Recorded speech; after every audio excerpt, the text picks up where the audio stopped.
కర్నూలులో జఫా tea cafe అయితే చాలా గ్రాండ్గా ఓపెన్ అయిపోయింది. స్కైలైన్ స్క్వేర్ బిర్లా కాంపౌండ్ కాడ అయితే ఓపెన్ అయిపోయింది. చాలా అంటే చాలా గ్రాండ్గా ఓపెన్ అయిపోయింది. నేను కూడా ఇక్కడ వెళ్ళేసి 2 hours వెయిట్ చేశాను. ఎందుకంటే ఇక్కడ వస్తున్నాయన the comedian actor, the great comedian, the legendary actor, the god of memes Brahmanandam garu వచ్చేసి దీనికి ఓపెన్ చేసేసారు. ఈయన వచ్చేలోపు మన famous top influencers of Kurnool ఇట్లా ఆడియన్స్ని అయితే ఎంటర్టైన్మెంట్ చేశారు. జఫా టీలో టీ తాగడానికి ఏ ఏదోకి భయపడిన అవసరం లేదు. గాయత్రి చెప్పుకున్నారంట.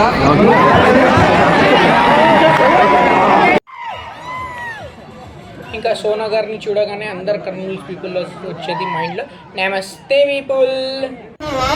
మన షకీల్ అహ్మద్ బ్రో అయితే చాలా మంచి మంచి యూనిక్ వీడియోస్ అయితే తీస్తారు. చాలామంది ఆల్రెడీ చూసింటారు కూడా. సచిన్ రుద్ర గారు ఇట్లా ఆడియన్స్ కాడ వచ్చేసి వాళ్ళతో డైలాగ్స్ ఇట్లా కూడా ఎంటర్టైన్ చేశారు. ఫైనల్లీ బ్రహ్మానందం గారు అయితే ఈ జఫా కేఫ్ స్టాల్ని అయితే ఓపెన్ చేసేసారు. సో ఈ వీడియోని మీ ఫ్రెండ్స్తో షేర్ చేయండి. And don't forget to like, share, follow to my account. Thank you for watching the video.